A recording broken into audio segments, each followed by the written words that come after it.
Paz do Senhor, meus irmãos. Vamos hoje estudar o livro, ou o Evangelho, conforme escreveu João. Vamos falar aqui sobre a origem, inicialmente aqui, falar sobre a origem do Evangelho de João. Embora o Evangelho de João apresente a mesma sequência de acontecimentos dos outros evangelhos, Mateus, Marcos e Lucas, é completamente diferente na estrutura e no estilo. O Evangelho de João não tem parábolas. O Evangelho de João tem apenas 7 milagres. 5 desses milagres relatados no Evangelho de João são exclusivos desse Evangelho. Os discursos de Jesus no Evangelho de João são principalmente acerca da sua pessoa. As entrevistas pessoais relatadas no Evangelho de João são várias e a relação de Jesus com os indivíduos é mais acentuada. O Evangelho de João é fortemente teológico, com ênfase na natureza da sua pessoa, na natureza da pessoa de Jesus e o significado da fé nele ou em Jesus. Vamos ver aqui sobre o autor do Evangelho, que é João. Então, o Evangelho de João foi escrito por João, filho de Zebedeu. Quem era esse João? Era um judeu familiarizado com a tradição judaica. Ele era um judeu da Palestina, familiarizado com a terra, com Jerusalém e seus arredores, com as cidades da Galileia e com Samaria. João era testemunha ocular dos muitos acontecimentos que ele descreveu no seu Evangelho. João andava com Jesus desde o início, e João é chamado de o discípulo amado. João esteve perto de Jesus na última ceia, conforme João 13 e 23, no julgamento, conforme João 18, 15 e 16, e na cruz, diante da cruz, conforme João 19, versículos 26 e 27. João era um dos filhos de Zebedeu, conforme a informação de Marcos, capítulo 1, versículo 19 e 20, e de Salomé. Provavelmente era irmã de Maria, mãe de Jesus, conforme os textos aqui apresentados, Mateus 27, 56, Marcos 15, 40, João 19, 25. João cresceu na Galileia.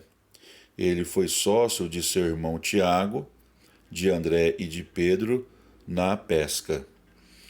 João teria sido primeiramente discípulo de João Batista, conforme a gente pode ver em João, capítulo 1, versículo 40. Ele teria sido, ou teria, melhor dizendo, acompanhado Jesus na sua primeira viagem pela Galileia, e mais tarde, com os seus sócios, deixou a pesca para o seguir. Nós temos aqui alguns episódios na vida de Jesus de que João partilhou. Ele esteve com Jesus, João esteve com Jesus em Jerusalém durante o primeiro ou primitivo ministério na Judéia. A entrevista com Nicodemos teria acontecido na casa de João. João tomou parte mais tarde na missão dos 12. João foi aconselhado por Jesus, conforme os textos aí de Marcos 3,17, Lucas 9,49, e versículos 52, 53 e 54.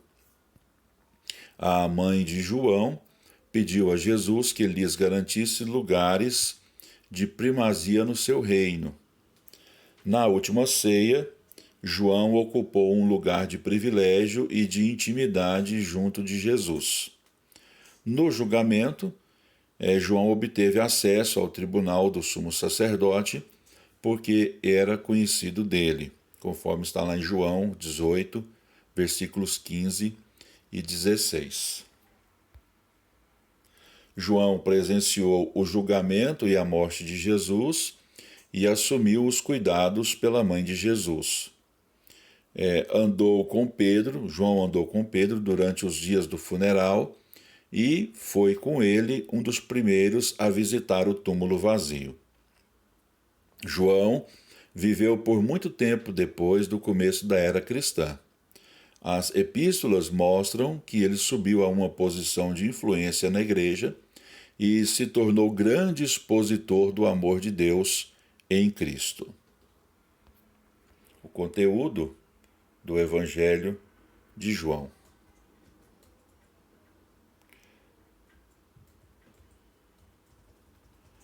Antes temos que falar aqui sobre a data e lugar. Então, a melhor teoria é que o Evangelho de João foi escrito na Ásia Menor, em Éfeso, no final do primeiro século. Então, isso é a melhor suposição, a melhor teoria encontrada para falar sobre a data e o lugar da escrita do Evangelho de João. Vamos falar aqui sobre o conteúdo.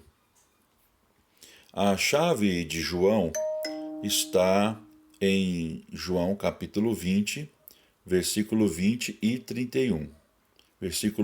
Capítulo 20, versículos 30 e 31.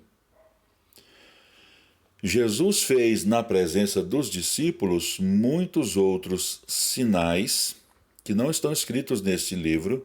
Estes, porém, estão escritos para que creiais que Jesus é o Cristo, o Filho de Deus, e para que, crendo, tenhais vida em seu nome. Então, 3 palavras se destacam nesta passagem: sinais, creiais e vida. Então, primeiro vamos falar sobre sinais. O termo grego para sinais, lá neste versículo, que foi escrito originalmente em grego, sinais é semeia. É uma indicação quanto à organização do Evangelho em volta de um número de milagres, mas chamados sinais aqui devido ao seu significado neste Evangelho. 7 foram realizados por Jesus publicamente, 7 milagres, 7 sinais foram realizados por Jesus publicamente para benefício de outras pessoas. Ilustram diferentes áreas do poder de Jesus e testemunham a doutrina central do Evangelho de João, a divindade de Jesus. Bom, então aqui na próxima página nós temos aqui estes 7 milagres relatados no Evangelho de João. A mudança da água em vinho, a passagem é João capítulo 2, versículo 1 a 11. Isso fala da qualidade, o milagre de Jesus fazendo mudança na questão da qualidade. Houve surpresa aos que serviram o vinho, ao perceber que aquele vinho feito milagrosamente por Jesus tinha uma alta qualidade.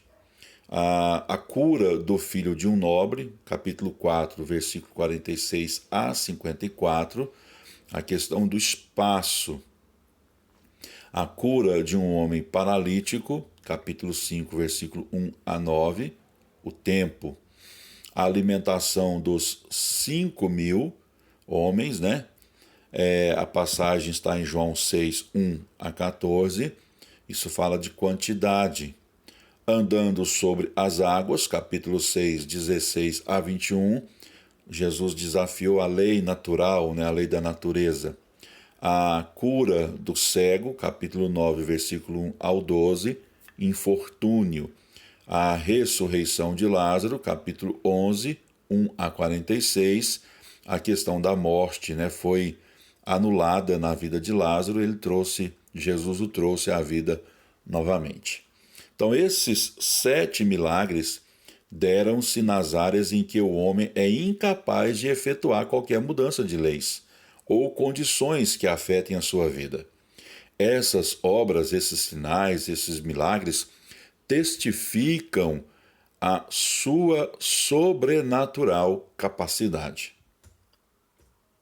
Então, vamos aqui para a segunda palavra do texto de João 20, versículo 30 e o 31, que é a palavra creiais.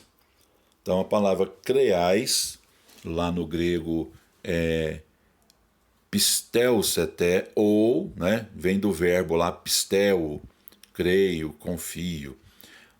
É a palavra-chave de João, a palavra creiais, né?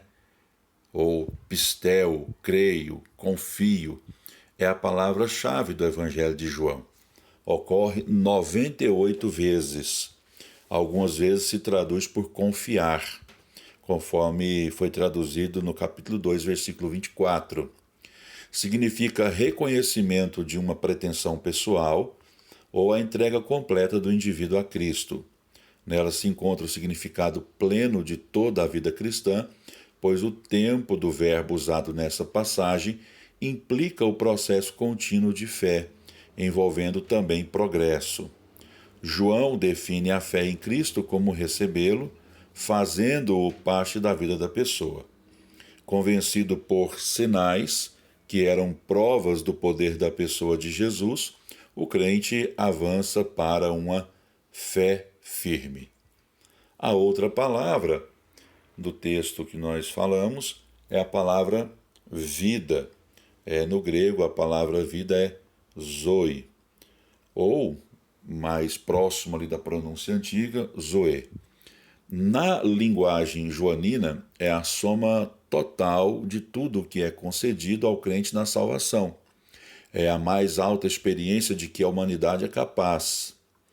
Esta, disse Jesus, é a vida eterna, que conheçam a Ti, único verdadeiro Deus, e a Jesus Cristo, aquele que Tu enviaste. Capítulo 17, versículo 3 de João. A vida, segundo João, abrange uma índole amável, uma nova consciência, ação recíproca com o ambiente e desenvolvimento constante.